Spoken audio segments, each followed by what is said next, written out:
Hello everyone, मैं फिर से आपके सामने हूँ बहुत बढ़िया प्रेजेंटेशन लेके किसकी एरिथमेटिक प्रोग्रेशन की। तो चलो यार, हम आपका स्वागत करते हैं संख्या क्लासेस पे और हम अपनी क्लास को शुरू करते हैं जो है क्लास 10th का chapter 5th arithmetic progression.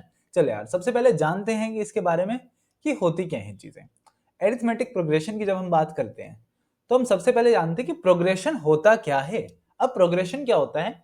Progression mathematics के टर्म में कोई भी ऐसी सीरीज होती है जो एडवांस हो रही है, मतलब बढ़ रही हो। किसमें? लॉजिकल और प्रिडिक्टेबल पैटर्न में। मतलब आप पता लगा सकते हो अगला नंबर कौन सा आएगा, तो उसको हम एक प्रोग्रेशन कह देते हैं। ठीक है भाई, जैसे नीचे दो एग्जांपल देख रहे हो आप।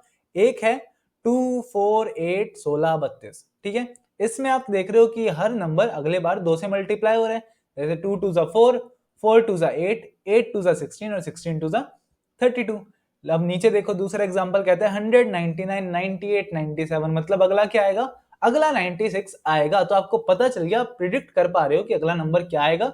एक लॉजिक बन रहा है, इसी को हम प्रोग्रेशन कह देते हैं।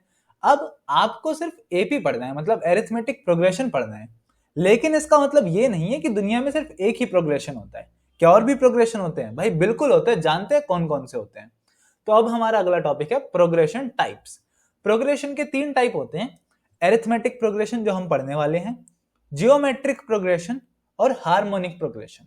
एरिथमेटिक प्रोग्रेशन में एडिंग और सब्ट्रैक्टिंग होता है, सीरीज में जो भी नंबर्स होते हैं टर्म्स होती हैं। जियोमेट्रिक में मल्टीप्लाई और डिवाइड होता है। ये आप अपनी क्लास कक्षा 11वीं या 12वीं में सीखोगे। मुझे अच्छे से याद नहीं है कौन सी क्लास का है, बट इन दोनों में से ही कोई एक है। लेकिन हार्मोनिक में क्या होता है? हार्मोनिक में रेसिप्रोकल ऑफ एपी होता है। अब इस चीज को समझते हैं कि ये है क्या। चलो यार, कुछ एग्जांपल से समझते हैं।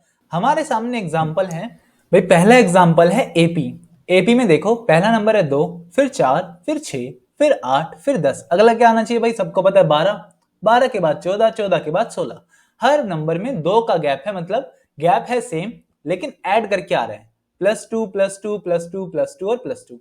यहीं पे जीपी देखो, जीपी में क्या है? 2 2 4, 4 2 8, 8 2 16। मतलब मल्टीप्लाई करके आ रहा है। 32 के बाद क्या आएगा? 64 आ जाएगा, क्योंकि मल्टीप्लाई 2 करना पड़ेगा। वहीं एचपी हार्मोनिक प्रोग्रेशन में क्या है? एपी का रेसिप्रोकल कर दो। 2 का उल्टा 1/2, 4 का उल्टा 1/4, 6 का उल्टा 1/6, 8 का उल्टा 1/8 और 10 का उल्टा 1/2। मतलब ये क्या है? रेसिप्रोकल है किसका? एपी का। तो इसलिए एचपी एपी का रेसिप्रोकल है। आपसे पूछा जा सकता है, तो दिमाग में रख सकते हो, हार्मोनिक अरिथमेटिक का बिल्कुल उल्टा होता है। चलो यार, अब आगे बढ़ते हैं। हमने प्रोग्रेशन के टाइप्स जान लिए, हमें क्या पढ़ना है हम उसकी बात करते हैं। भाई, क्या हमें अरिथमेटिक प्रोग्रेशन पढ़ता है? अगर ये पढ़ना है तो इसके बारे में कुछ चीजें पता होनी चाहिए। जो क्या है? सबसे पहली चीज, एपी जो भी सीरीज होती है उसमें सबसे पहली टर्म होती है जिसे हम ए कहते हैं। उसके अलावा उनके बीच में दो कॉन्जिक्यूटिव टर्म के बीच में कॉमन डिफरेंस होता है जिसे हम डी कहते हैं। एक लास्ट टर्म भी होती है जिसे हम ए एन कहते हैं, कभी कभी आप उसे एल भी कह देते हो अगर एक फाइनाइट सीरीज है। Each of the number is called in the list is called a term. Her number को टर्म भी बोला जाता है। अच्छा, ये सारी चीजें अभी हम समझेंगे, अभी बस हम जान रहे हैं। There are some numbers of terms in a finite AP which are called N. कुछ नंबर ऑफ टर्म्स होती है एक फाइनाइट एपी के अंदर जिसे हम एन कह देते हैं। अब जानते हैं कि जितनी भी चीजें पढ़ी हैं इसका मतलब क्या है। चलो, सबसे पहले लाइन लिखी है, पहली टर्म को ए कहते हैं। अब हम अपना एग्जांपल ले लेते, जैसे 7, 16, 25, 34, 43। ये भी एक एपी है। कैसे पता लगाओगे एपी है? दो टर्म के बीच का गैप देख लो, सारे गैप सेम होने चाहिए, मतलब एपी है।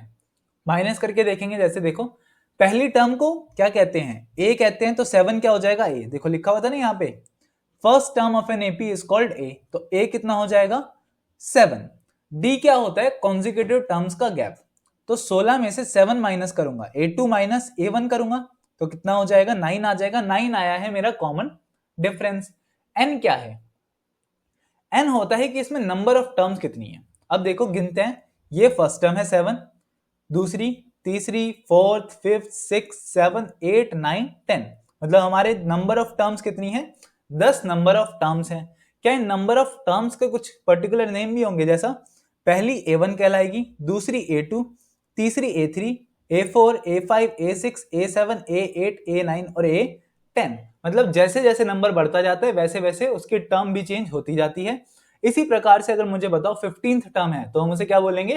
A15 बोलेंगे। तो इसलिए यहाँ पे जो लिखा हुआ है each of the number in the list is called a term. Her number को एक टर्म बोला जाता है उसके सीक्वेंस के हिसाब से कि वो किस नंबर पर आ रही है। अब some number of terms in a finite n हमने पढ़ लिया, there are some number of terms, जैसे हमारे एग्जांपल में 10 हैं। लास्ट टर्म an, एल भी कह देते हैं उसे, वो कौन सी है यहाँ पे देखो, लास्ट टर्म है 81, तो यही हमारा हो जाएगा an। अब ये सारी चीजें जान ली हैं, तो अब हम इसके बारे में कुछ चीजों के बारे में बात करते हैं, सारी चीजें क्या कहीं यूज होंगी। देखो यार, अब हम अगर इस पे आ जाते हैं, is there any general form of an AP, क्या एपी की कोई जनरल फॉर्म है कि भाई क्या आप पता लगा सकते हो कि हमारे पास कोई फॉर्मूला है, सिंपल सी भाषा में अगर मैं आपको बताऊं। चलो प्रीवियस एग्जांपल लेते हैं, 7, 16, 25, 34, 43, 52, 61, 70, 79 और 81। अब मुझे बताओ A2 क्या है, जो 16 है वो कैसे आया है। क्या 16 7 में डिफरेंस प्लस कर दो, डिफरेंस कितना का 9 था, तो 7 और 9 कितना हो जाएगा, 16 हो जाएगा। अच्छा D के आगे 1 लगा हुआ है, इस 1 को 2 - 1 लिख दो, कोई बड़ी बात है नहीं, क्यों। अब नीचे देखो A3 है, A3 कैसे आया है, A2 में 16 में 9 प्लस कर दिया 25 आ गया, ठीक है, 16 में 9 प्लस करेंगे तो 25 आएगा, तभी तो आया मेरा A3 को मैं A2 प्लस D मतलब सेकेंड टर्म में कॉमन डिफरेंस प्लस करना, सिंपल सी भाषा में अगर बात करें तो कोई भी अगर आपको टर्म निकालनी है तो पिछली टर्म में कितना ऐड कर दो, D ऐड करना पड़ेगा, कॉमन डिफरेंस ऐड करना पड़ेगा। तो यहाँ पे देखो A3 निकालना था तो A2 में कॉमन डिफरेंस ऐड कर दिया, अगर A9 निकालना है तो A8 में मतलब 8th टर्म में कॉमन डिफरेंस ऐड करना पड़ेगा। अब इसी के लिए जनरल टर्म की बात करते हैं। देखो क्या मैं A2 को, मैंने ऊपर लिखा है A2 को A1 प्लस D, मैंने यहां पे लिख लिया, कितने D हो गए, 2D हो गए मेरे पास, 2D हो गए तो 2 को मैं 3 - 1 लिख सकता हूं। और देखो यहां भी 3 था और यहां भी 3 था, यहां पे 2 था और यहां पे भी 2 आया, मतलब मैं कह सकता हूं मेरा जो an है वो कैसे होगा, A प्लस n - 1D। मैंने ऊपर से एक जनरल टर्म बता ली जो क्या है, an बराबर है A प्लस n - 1D। अब इसमें कोई भी वैल्यू रखो आपका आंसर आ जाएगा।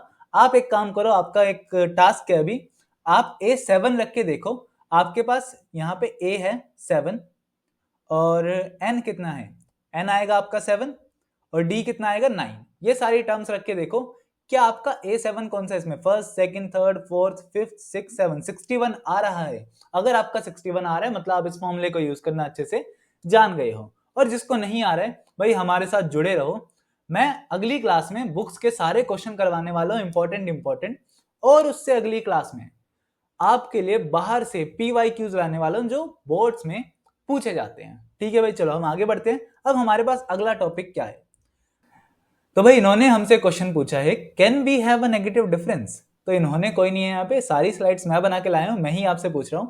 अब अगर मैं इतनी मेहनत कर रहा हूं तो भाई आपका भी काम बनता है कि आप हमारे सेशन को एक लाइक जरूर देके जाएंगे। और अगर आप चाहते हो कि ऐसी और चीजें लाई जाएं तो कमेंट करके जरूर बताना, मैं इससे बढ़िया एनिमेशन के साथ आपके सामने आगे आने वाले चैप्टर्स की वीडियो लेकर आऊंगा जिसमें आपको और मजा आएगा। चलो वापस क्वेश्चन पे आते हैं, can we have a negative difference. भाई बिल्कुल हो सकता है, लेकिन कब हो सकता है इसकी बात करते हैं। जब आपकी पहली टर्म जैसे 20 है, इससे जो अगली टर्म आ रही है ये छोटी हो, जैसे कि 10 है, अब 10 से अगली छोटी होनी चाहिए 0, उससे अगली और छोटी होनी चाहिए -10, तभी आपका डिफरेंस नेगेटिव आएगा। अब इसमें देखते हैं डिफरेंस क्या है। डिफरेंस क्या A2 - A1 होता है, बिल्कुल दो कॉन्जिक्यूटिव टर्म माइनस कर दो और हमेशा बड़े वाली पहले छोटे वाली बाद में, इसलिए A2 पहले आया A1 बाद में आया, तो 10 में से 20 गए -10। इसी तरह A3 - A2 करेंगे तो 0 - 10 माइनस का 10, इसलिए हमारा डिफरेंस क्या आया, नेगेटिव आया। ये क्वेश्चन भी बहुत बार पूछा जाता है, इसलिए मैंने आपको बता दिया ताकि आपके दिमाग में कोई भी कंफ्यूजन ना रहे। यहाँ पे बोर्ड्स की प्रिपरेशन कर रहे हो, मैं आपके साथ पूरी करवाऊंगा। हम बढ़ते हैं आगे। अब देखो यार अगला क्या है, can we add all the terms in an AP without actually adding them. क्या भाई आप कर सकते हो सही में सारी टर्म्स को ऐड, लेकिन ऐड नहीं करना है। क्या कुछ ऐसा है आपके पास दिमाग? बिल्कुल भाई, सबके पास दिमाग होता है, बस हमें सिंपल मैथमेटिक्स जाननी है। चलो मैं तुम्हें दिखाता हूं सिंपल मैथमेटिक्स क्या होती है। आओ भाई, जब भी हम सम की बात करते हैं अरिथमेटिक प्रोग्रेशन में, यहां पे क्या होगा, मान लो सम अगर मैं लिखता हूं तो पहली टर्म में दूसरी टर्म ऐड होगी, फिर ऐसे ही चलता जाएगा, तीसरी, चौथी, पांचवी, लास्ट सेकंड टर्म ऐड होगी, लास्ट सेकंड टर्म को ये लिखा है, और लास्ट टर्म होगी मेरी A प्लस n - 1D। हमने बात करी थी लास्ट टर्म को मैं लिख सकता हूं और अगर -1 है तो यहाँ पे इससे पहले -2 हो जाएगा। इसी को रेसिप्रोकल करके लिखता हूं, चाहे आप 1 से 10 करो +2 +3 तो भी 6 आएगा, चाहे 3 +2 +1 करो तो भी 6 ही आएगा, तो सम तो चेंज नहीं होगा। तो इसलिए मैंने लास्ट वाली टर्म को लिख दिया सबसे पहले, और फिर उसके बाद आ जाएगा n-2d, प्लस में चलता जाएगा, प्लस हो जाएगा सेकंड टर्म और फिर फर्स्ट टर्म। अब चलो इसको ऐड करता हूं, ये और ये ऐड होंगे, तो अगर मैं इन दोनों को ऐड करूं यहाँ पे तो ये तो हो जाएगा 2s, इन्हें ऐड करता हूं तो a + a 2a plus n-1d, इन दोनों को ऐड करो, इस भाई साहब को और इस भाई साहब को, तो क्या ये सेम चीज आएगी 2a प्लस n-1d? करके देखो और बताओ कि क्या यही आएगा। फिर ऐसे ही चलते जाएंगे ना, सेम चीज आती रहेगी। यहां भी इन दोनों को ऐड करेंगे तो सेम चीज आएगी 2a प्लस n-1d, और फिर से इन दोनों को ऐड करेंगे तो क्या आएगा 2a प्लस n-1d। इसमें n टर्म्स थी, यहां से लेके यहां तक कितनी टर्म्स थी, n टर्म्स थी, तो ये भी कितनी बार आएगा, n टाइम्स आएगा। तो 2s किसके बराबर है, n times 2a plus n-1d के बराबर है। ये 2 इधर चला जाएगा डिवाइड में, तो s का फॉर्मूला हो जाएगा n/2 2a प्लस n-1d। ये पूरा का पूरा आपका s का फॉर्मूला आ चुका है। मतलब सम करो सारी टर्म्स को तो हमारे पास फॉर्मूला क्या आएगा, n/2 2a प्लस n-1d।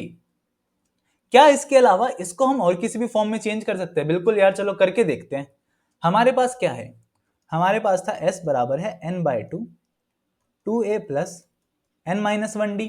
अब मुझे बताओ n/2 को तो ऐसे ही रखो, 2a को मैंने लिख दिया a प्लस n-1d। मैंने 2a को 2 में तोड़ दिया, तो क्या मैं इसको n/2, a तो ऐसे ही हो गया, और ये भाई साहब an कहलाएंगे। यही तो हमने an का फॉर्मूला पढ़ा है, a प्लस n-1d। मतलब हमारे पास एक ये भी आ गया।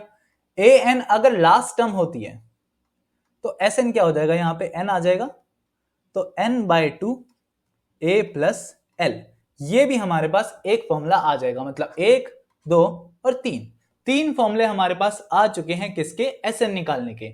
लास्ट टर्म दे रखी है तो l, बीच तक किसी टर्म का निकालना है तो an लगा सकते हो, और आपको अगर कुछ भी नहीं पता है तो ये लगा सकते हो, तो खुल्लम खुल्ला लगाओ। तो हमें 3 फॉर्मूले पता चल गए। चलो भाई बैक टू द ट्रैक। अगर हमें पता चल गया कि क्या क्या फॉर्मूले थे तो एक बार फिर से देखें भाई, क्या हमारे पास थे, sn बराबर है n/2 2a plus n-1d, n/2 a plus an, और अगर लास्ट टर्म हो तो l। तो ये तीनों फॉर्मूले आप खुल्लम खुल्ला यूज करो, जैसा करना है वैसे करो, बस कैलकुलेशन का ध्यान रखो। भाई आपका पूरा का पूरा अरिथमेटिक प्रोग्रेशन हमने यहाँ पे खत्म कर दिया इस छोटी सी चीज में। अगर आपको समझ आ गया तो भाई कमेंट करके जरूर जाना। अब उससे पहले एक चीज जान लेते हैं, हमारा सबसे फेवरेट सेगमेंट, वो है होमवर्क। आपके 2 होमवर्क है आज के लिए, पढ़ो, समझो और करो। Can you differentiate between sequence and progression? क्या आप सीक्वेंस एंड प्रोग्रेशन में डिफरेंस बता सकते हैं?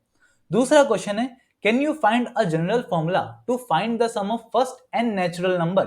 क्या आप एक जनरल फॉर्मूला निकाल सकते हैं फर्स्ट n नेचुरल नंबर्स के लिए? ये आपकी बुक में भी है, अगर आपको हिंट लेना है तो आप वहां से ले सकते हो, लेकिन मैं चाहूंगा आप ये खुद से करें।